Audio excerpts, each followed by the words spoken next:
iguanodon, and a lot of fish bones too.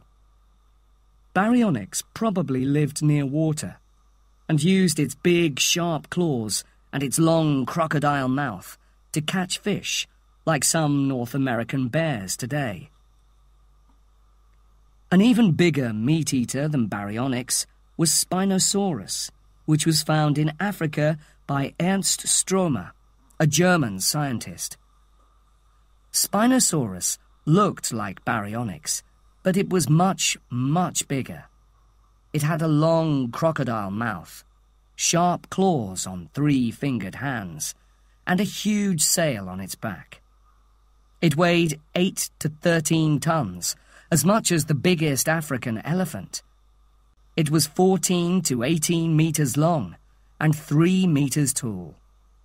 A Spinosaur head that was discovered recently was 2 meters long, longer than a tall man. All these dinosaurs were terrible, but the most famous and terrible of all the meat-eating theropods is Tyrannosaurus rex. This animal was also enormous. It weighed 6 to 7 tons, and it was over 4 meters tall, taller than Spinosaurus. Unlike most dinosaurs, it had very small arms and hands, so it probably used its mouth to kill and eat things. But this was no ordinary mouth. It had over 50 teeth, some as big as a large banana, and its jaws were extraordinarily strong, much stronger than the jaws of a lion or a bear. So just how strong were those jaws? What is there in the modern world that is like them? Recently, scientists measured the bite of a modern machine which picks up old cars and breaks them into small pieces. Then they measured the bite of the jaws of a tyrannosaur, and it was 50% stronger than the machine. So a tyrannosaur could easily bite right through a car.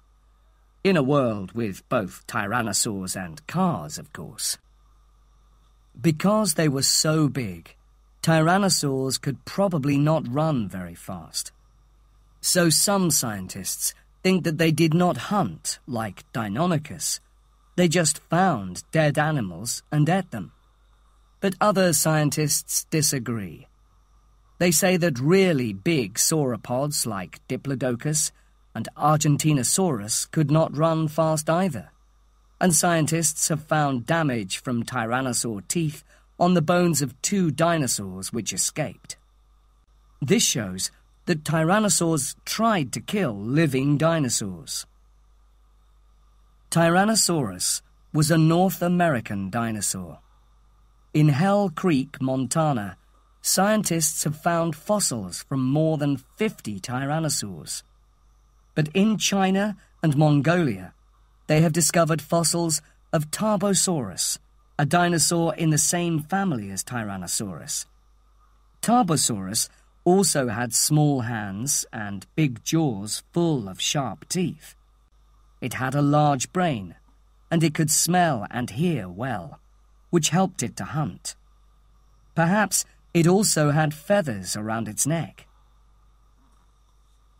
Velociraptor is a much smaller theropod from China and Mongolia. The first velociraptor was found in the Gobi Desert in 1922 by an American called Roy Chapman Andrews. It was a small dinosaur 2 meters long and about 60 centimeters tall, and it was covered in feathers. Velociraptor did not weigh much, 15 to 18 kilograms, which is less than a large dog. But unlike a dog, it ran on 2 legs and had hands with 3 sharp claws. And like Deinonychus, it had another very long, sharp claw on each foot. Velociraptor probably ran very fast and hunted in groups, like Deinonychus and Utahraptor. Like them, it was a very frightening killer. But even the most terrible killer can get things wrong sometimes. In the Gobi Desert, in 1971, scientists discovered two extraordinary fossils. One was a velociraptor, the other was a plant-eating dinosaur called Protoceratops. The two dinosaurs had died when they were trying to kill each other. The Protoceratops had the velociraptor's right arm in its jaws. It was trying to bite its arm off. The velociraptor had its claws in the head and neck of the Protoceratops. It was trying to cut the Protoceratops's neck open. This terrible fight happened beside a hill of sand. As the two dinosaurs were fighting, the hill fell on top of them, so they both died. And there they stayed, for millions of years, under the sand, until one day the scientists found them. But what about Protoceratops? What type of dinosaur was that?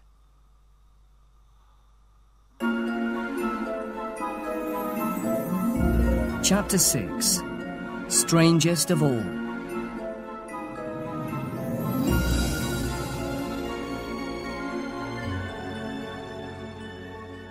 Protoceratops is one of the third type of dinosaurs, the ornithischians.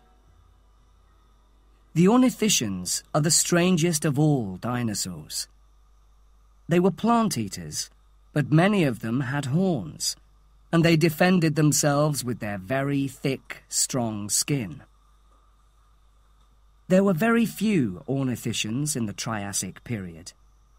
They began to appear in the Jurassic, and there were lots of them in the Cretaceous. Protoceratops was a very successful small dinosaur. Its mouth was like a bird's beak and had a very strong bite. And behind its head, Protoceratops had a large frill of skin. This frill was probably brightly coloured, and the dinosaur used it to frighten its enemies and attract females. Triceratops was like Protoceratops, but much bigger. In fact, Triceratops was huge. It was 8 meters long and weighed 11 tons, much more than the largest African elephant. Like Protoceratops, it had a mouth like a bird's beak and a large frill of skin and bone behind its head. Its head was enormous, and it had 3 large horns. Triceratops used these horns to defend itself against its enemies. We know that this happened because some Triceratops horns have damage from Tyrannosaurus teeth on them. The ornithischians had many ways to defend themselves against enemies like Tyrannosaurus. Huayangsaurus, found in China in 1982, had lots of sharp spikes all along its back. There were bony spikes on its shoulders too, and on the end of its tail. Stegosaurus from North America was much the same. These dinosaurs used their strong, bony tails to hit their enemies. Several meat-eaters, like Allosaurus, have been found with holes in their bones, made by the spikes on the tail of a Stegosaurus. Animals like these from the late Jurassic have been found in Europe and Africa. All of them were huge, as big as a modern rhinoceros. Ankylosaurus lived in the late Cretaceous. It had a really thick skin, with spikes all over its back, head and sides. It had a very strong tail, with a heavy club at the end, which was excellent for fighting enemies. Ankylosaurus was up to 9 meters long and weighed up to 8 tons, much more than an elephant. So when that tail hit something, it hurt. Tenontosaurus was another big plant-eating animal, but it was not as strong or dangerous as Ankylosaurus. It lived in large herds in North America. In fact, some scientists call it the cow of the Cretaceous, because there were so many of them. Tenontosaurus was an everyday food for meat-eating hunters like Deinonychus. Iguanodon was an ornithischian too. It lived in large family groups or herds like cows or sheep today. In Belgium, the fossils of 40 of them were found in the same place. Iguanodon had a long face like a horse, with a mouth like a beak for eating plants. It could eat plants well, moving both jaws at once. We humans only move the bottom jaw. Iguanodon sometimes walked on 2 legs and sometimes on 4. Each hand had a sharp spike like a thumb, which it used to fight its enemies. And it could also pick things up with the help of its little finger. It was as big as a large African elephant.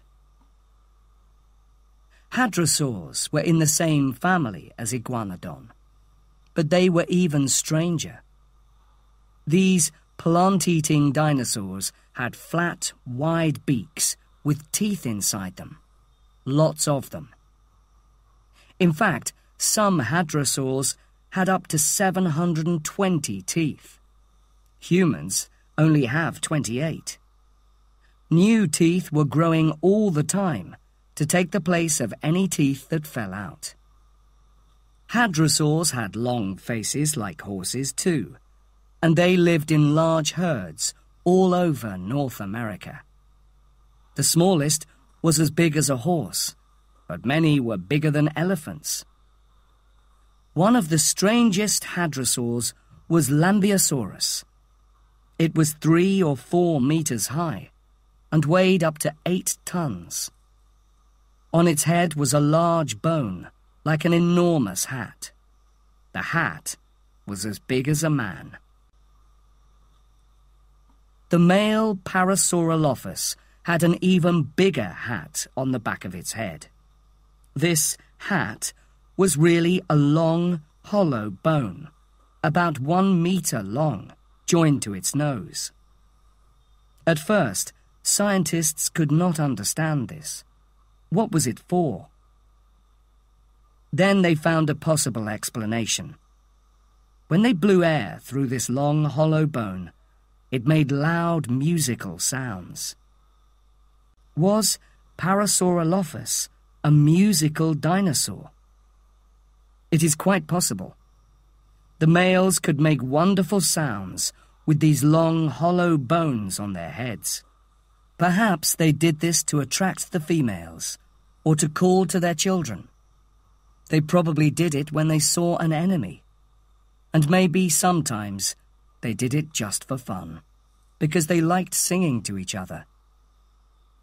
But the hadrosaurs were interesting for another reason. Their family life.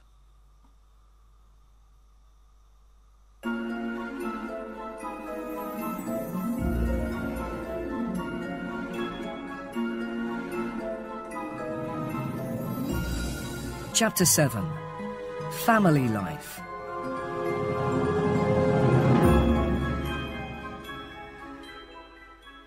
In 1923, the American scientist Roy Chapman Andrews discovered something very strange. In the Gobi Desert, in Mongolia, he found the bones of a new dinosaur. It was about 2 meters long, with a strong beak, no teeth, and a thin hat on top of its head. And it was probably covered with feathers, like a very big chicken. Underneath this dinosaur, there was a nest full of eggs. This was the first time anyone had found dinosaur eggs. At first, Roy Chapman Andrews thought that the eggs belonged to a different dinosaur, Protoceratops. The new dinosaur, he thought, was trying to steal them when it died. So he called his new dinosaur Oviraptor, which means egg stealer. But later, in the 1990s, another oviraptor was found on a nest of eggs. Scientists looked at these eggs very carefully and decided that the eggs did not belong to Protoceratops after all. They belonged to Oviraptor. The female oviraptor was sitting on her own eggs when she died. She was keeping them warm with her body, like a bird. This was a surprise. At this time, nobody thought that dinosaurs could be good parents. Most scientists thought that dinosaurs just laid their eggs on the ground and walked away. But the oviraptor was taking care of her eggs like a good mother. Most dinosaurs could not do this. They were much too heavy to sit on their eggs. In Montana, scientists found hundreds of dinosaur nests. But the eggs in the nests came from a type of hadrosaur that weighed 3 tons. Were these mothers interested in their babies? Probably not, the scientists thought. They probably just laid their eggs and forgot all about them. But there was a problem. They found a lot of baby dinosaurs in the nests beside the eggs. These baby dinosaurs were very small, no bigger than a chicken. They could not walk far because their bones were not strong enough. But their teeth showed that they had eaten plants. How did the baby dinosaurs find these plants when they were too young to walk? The scientists thought hard about this. The baby dinosaurs did not find the plants, they decided. That was impossible. They could not walk. So it must be the parents who found the plants. They brought them to their nests for their children to eat. These dinosaurs were looking after their children, like good parents. So the scientists called this new dinosaur Maiasaura, which means good mother lizard. Maiasaurs laid 20 or 30 eggs in each nest. Then they covered the eggs with dead plants to keep them warm. When the babies came out of the eggs, they weighed about 1 kilogram, but they grew very quickly. 10 years later, they were adults, weighing 3 tons. This shows they were warm-blooded, because cold-blooded animals cannot grow that fast. When they could walk, baby maiasaurs followed their parents around, looking for food. Maiasaurs were very successful. In one fossil site, there are over 10,000 animals. They lived in huge herds, like many animals in Africa today. And all around them, like lions in Africa, were the hunters, tyrannosaurs, Deinonychus, Utahraptors. When the baby maiasaurs saw them, perhaps they ran under their parents' legs to stay safe. Tyrannosaurs probably fed their babies too, but with meat, not plants. As the young tyrannosaurs grew, they probably hunted together in groups. Young tyrannosaurs had long legs, but they were not heavy, so they could probably run much faster than their parents. Perhaps the adults and children hunted together, the young tyrannosaurs chasing an animal towards their enormous parent. Or perhaps the young hunted the smaller animals, and their parents hunted the big, slow-moving ones. Tyrannosaurs did not always kill their food, of course. Sometimes they just found it lying on the ground. And a dead dinosaur was a free meal for all the tyrannosaur family.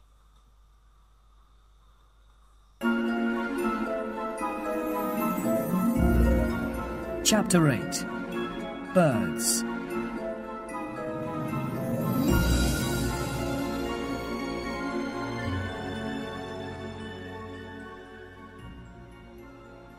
In 1861, a small fossil was found in Germany. It was very small, no bigger than a chicken. Its bones looked like those of Compsognathus, a small theropod dinosaur which was found in the same place 10 years earlier.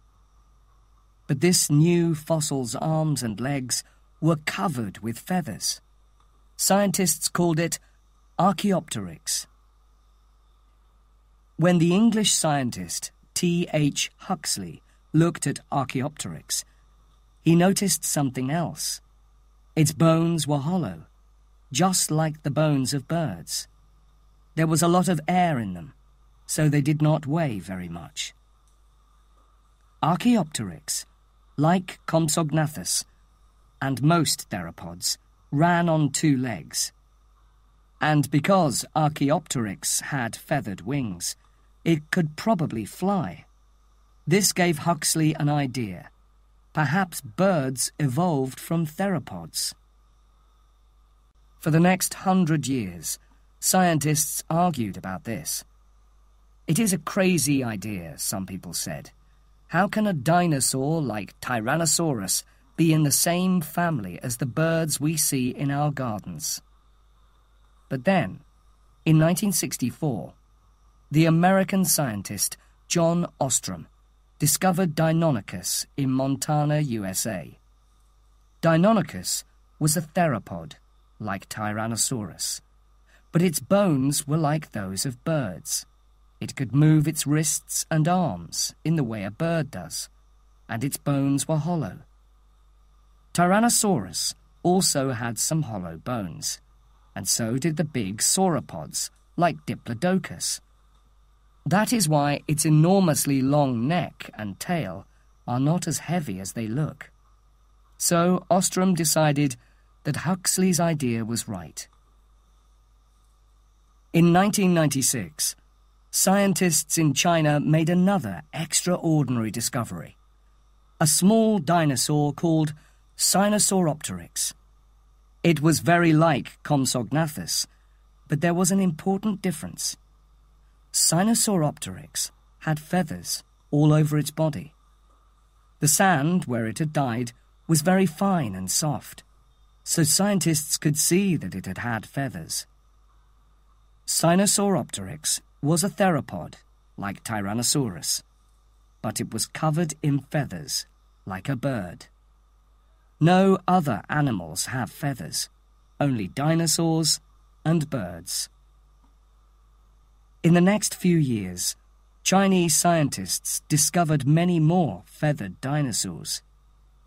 The one most like a bird was Microraptor, which had a long tail, a beak with small teeth, and claws on its hands and feet. It was smaller than Archaeopteryx, but it also had long feathers on its arms and legs. So perhaps it flew with 4 wings, not 2. Other Chinese dinosaurs, like Oviraptor, had feathers but could not fly. So which came first, feathers or flying? Today, scientists think that many dinosaurs had feathers. The feathers kept the dinosaurs warm. They also helped dinosaur mothers, like Oviraptor, to keep their eggs warm in their nests. So the feathers probably came first. Much later, some small feathered dinosaurs like Microraptor and Archaeopteryx probably learned how to climb into trees. They used their claws and beaks to help them climb. They slept in the trees at night, safe from their enemies. In the morning, they came down from the trees. As they came down, they sometimes opened their wings and jumped. This helped them to fall down more slowly. Over millions of years, they learned to do this better. Sometimes, when they jumped from trees, they were able to catch small animals by surprise. Those with the best wings and feathers caught more food, so they lived longer and had more children. Some of their children were born with better wings and better feathers, and one day they learned to fly. Even dinosaurs which could not fly, like Oviraptor, were like birds in other ways. They laid eggs in nests and sat on the eggs to keep them warm. And dinosaurs like Maiasaura brought food to their babies in the nests, like birds. Even Tyrannosaurus probably had feathers around its neck and hollow bones with air in them. Tyrannosaurus, in fact, was not very different from an enormous, terrible chicken. Dinosaur scientists are very sure about this. Thomas Holtz says it clearly. Birds are dinosaurs.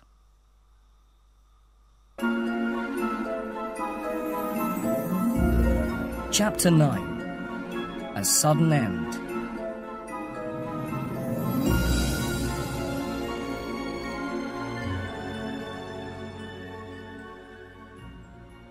Birds, of course, are still with us, but all the other dinosaurs disappeared 65 million years ago. Why? What happened? Scientists wondered about this for a long time. Dinosaurs, after all, were very successful animals indeed. They had lived on Earth for 165 million years, and they were the biggest, strongest, and most successful animals of all time.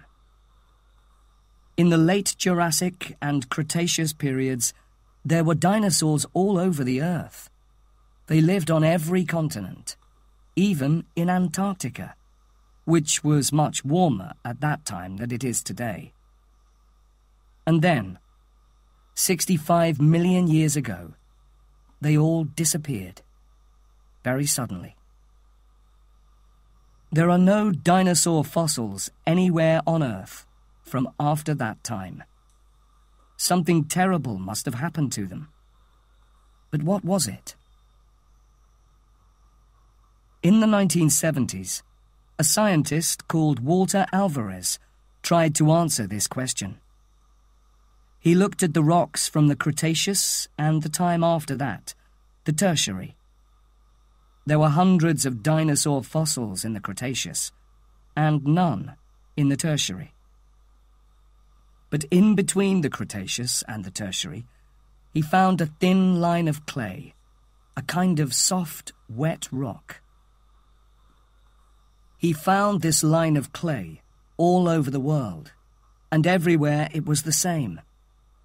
In it, he found a silver-white metal called iridium.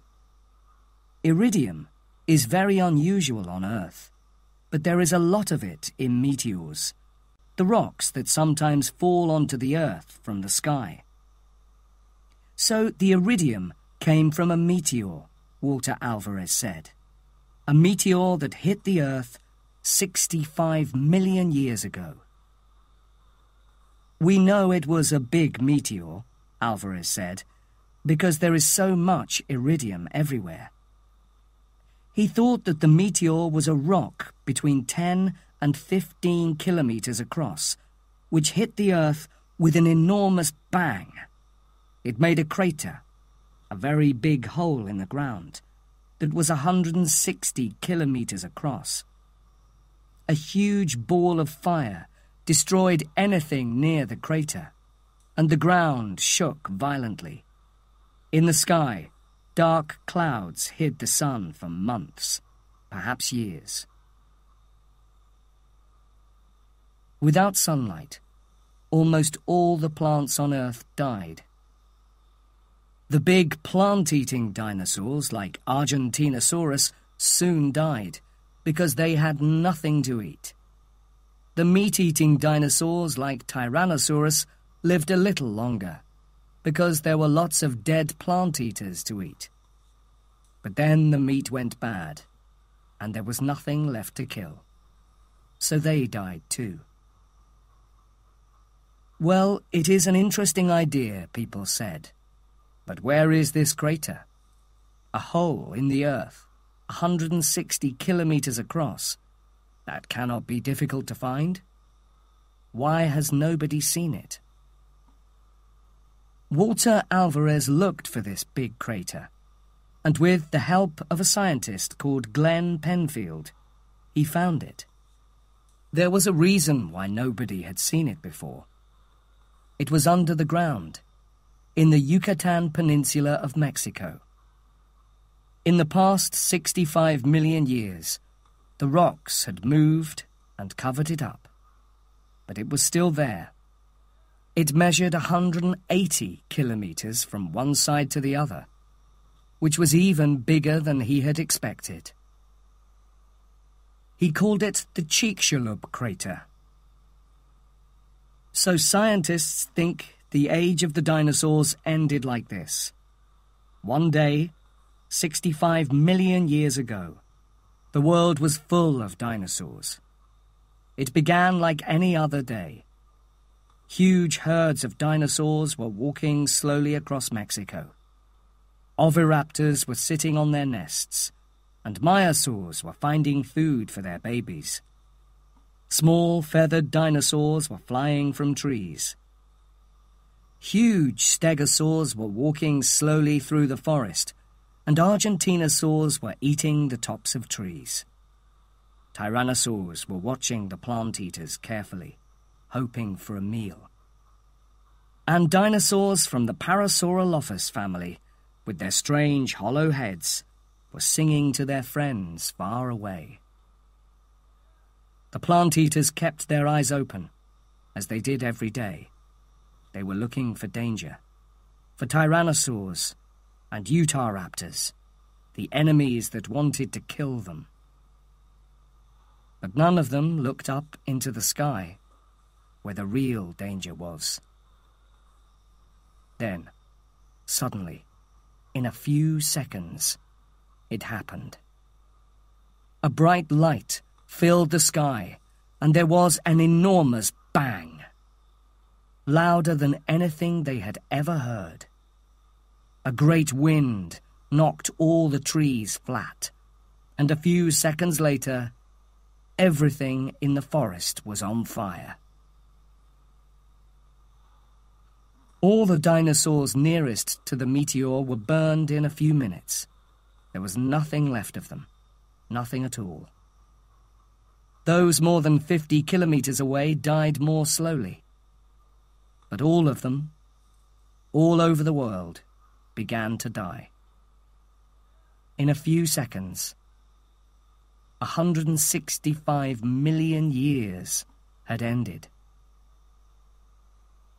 Not everything died, of course. Some small animals, like insects, snakes, and small birds, lived. Because they were not very big, they did not need much food. One of these small animals looked a bit like a mouse.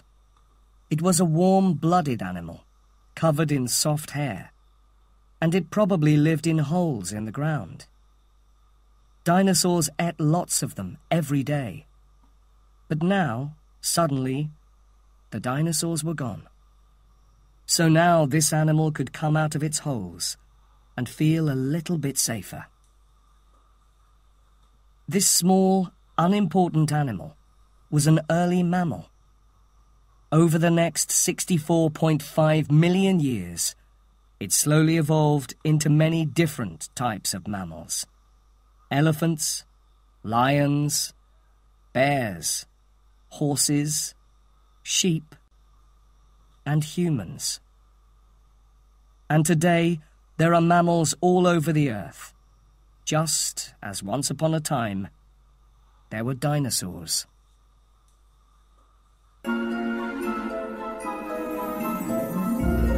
Chapter 10. Studying Dinosaurs.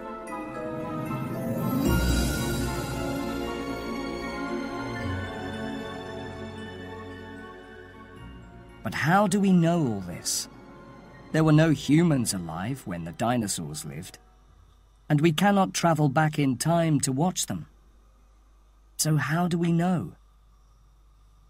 We can learn a lot about dinosaurs from fossils. There are two types of dinosaur fossils: body fossils and trace fossils. Body fossils are what is left of the real bones from dinosaur bodies. Over time they have changed and become hard, like rock. Sometimes scientists are lucky and find all the bones of a single dinosaur in one place, but that is very unusual. Usually, they just find a few bones, and the other parts of the body have disappeared.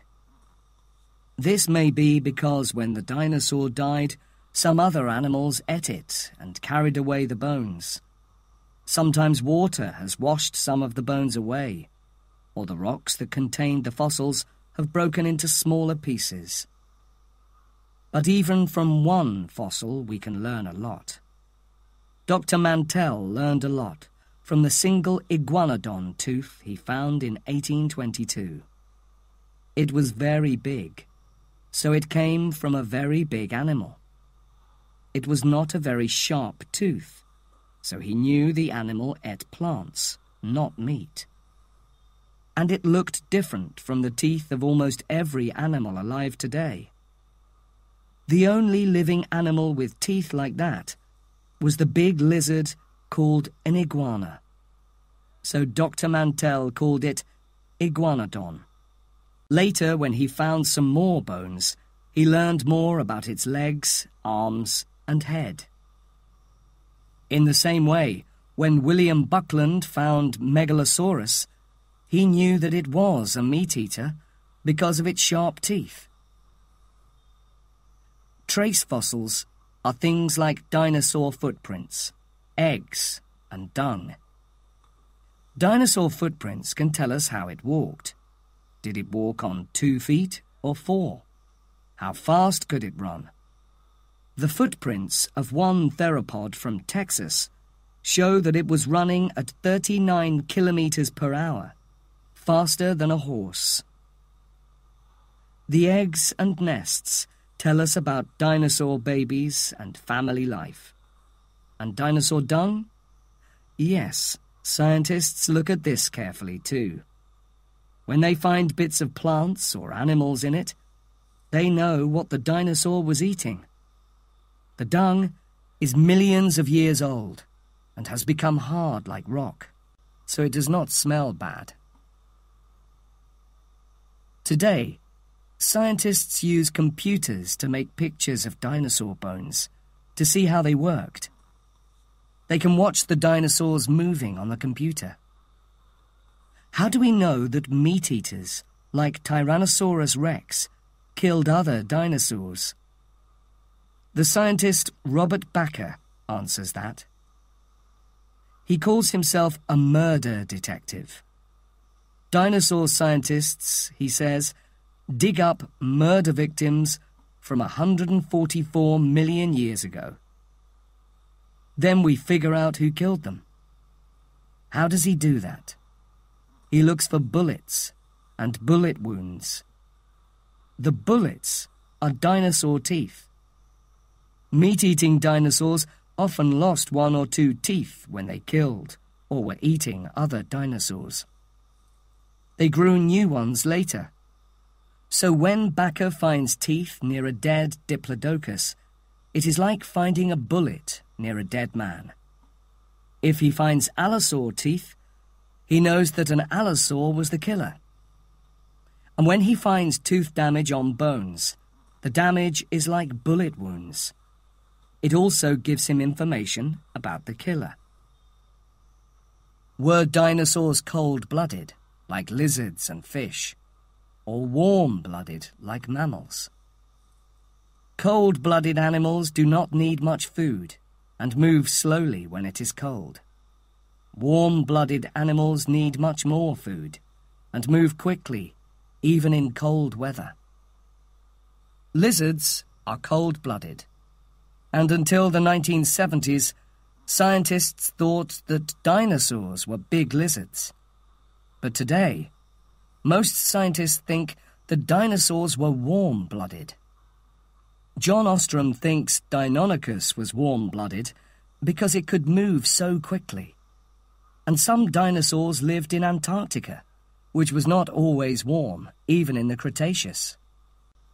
We know that dinosaurs grew very quickly too, and cold-blooded animals do not do that. So most dinosaurs were probably warm-blooded, like us. But there are plenty of things we do not know. What type of noise did Parasaurolophus make? Did it really sing? Lots of dinosaurs probably made noises, but nobody has ever heard them. And what color were dinosaurs? Again, nobody knows, because color does not stay in fossils. But dinosaurs were probably colorful like birds and animals today. Think of the large frills on the heads of Protoceratops and Triceratops, or the hat on Lambeosaurus. They were probably there to frighten enemies and to attract females, and a brightly colored frill is much easier to see. Lots of birds today are brightly colored, and many dinosaurs, like birds, had feathers. So lots of dinosaurs were probably covered with beautiful feathers, just like birds. But what color were they? Nobody knows.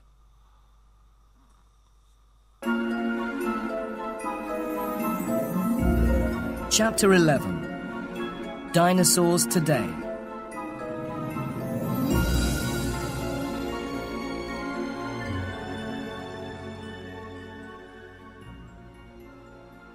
In 1896, the rich Scottish-American businessman Andrew Carnegie built a museum of natural history in Pittsburgh, Pennsylvania. Carnegie wanted the biggest dinosaur in the world for his museum, so he asked his scientists to find one. At Sheep Creek, near the Freezeout Mountains in Wyoming, they found what they wanted: an enormous Diplodocus. At that time, it was the biggest dinosaur in the world. They called it Diplodocus carnegii, giving it Carnegie's name. Carnegie was very happy, but he had a problem. His museum was not big enough, so he had to build a huge new room just to keep his Diplodocus in. When King Edward VII of England visited Carnegie at his castle in Scotland, he saw a picture of Carnegie's Diplodocus. "I say, Carnegie, what in the world is this?" the king asked. Carnegie smiled and told him that it was the biggest animal that ever lived, and that it had Carnegie's name.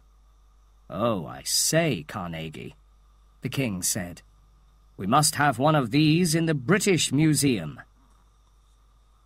Carnegie loved to be important, so in 1905 he sent a model of his Diplodocus to the Natural History Museum in London. Later, he sent models to museums in Berlin, Paris, Vienna, Bologna, St. Petersburg, Buenos Aires, Madrid, Mexico City, and Munich. Carnegie's Diplodocus is one of the most popular dinosaurs in the world. Millions of people see it every year, all over the world. In London, the Diplodocus is called Dippy. Children sometimes spend the night in the Natural History Museum, sleeping under Dippy and learning about other dinosaurs. In Carnegie's Pittsburgh Museum, there is a Tyrannosaurus Rex called Samson. Children love that too. It is fun to sleep under a Diplodocus, or to stand in front of a Tyrannosaurus like Samson in a museum. There are many other museums with dinosaurs to see too. Some of the best are the Field Museum in Chicago, the American Museum of Natural History in New York, the Natural History Museum in Beijing, and the Royal Tyrrell Museum in Alberta, Canada. If you cannot see a real dinosaur, you can still play with one on your computer, and you can have fun with dinosaur games too. Dinosaurs have appeared in hundreds of computer games since 1986. In 1990, a likable green dinosaur called Yoshi appeared in the computer game Super Mario World. He soon became famous, and even had his own games. But with their sharp teeth and claws and enormous bodies, dinosaurs are more often seen in fighting games. Since 1997, millions of people have enjoyed fighting dangerous dinosaurs in the 7 very successful Turok games. And in the last 5 years, dinosaur games have become even more popular, with new games like Dino Run, Dino D-Day, and Velociraptor Safari. But can you imagine a world with dinosaurs and humans together? In the 1900s, people began to write books about this idea. One of the first was The Lost World by Sir Arthur Conan Doyle. In this book, a scientist called Professor Challenger discovers dinosaurs still living on a mountain in South America. More recently, Michael Crichton's book, Jurassic Park, later a popular film by Steven Spielberg, uses the same idea. In this book, scientists find dinosaur blood in the stomach of a fossilized insect. They use this blood to make new dinosaurs. Is this really possible? Scientists say no. Well, not yet. And that is a good thing. After all, dinosaurs are much, much bigger than us. If we bring back dinosaurs, we will not be able to talk to them or make friends with them. And when a tyrannosaur sees a human, it will think just one thing: lunch. Remember, birds are dinosaurs. Tyrannosaurus was, in some ways, like an enormous chicken. So, if you want to see a real, living dinosaur, watch a group of hungry chickens eating their food. Then, think of a chicken as big as a house. Do you really want the dinosaurs to come back?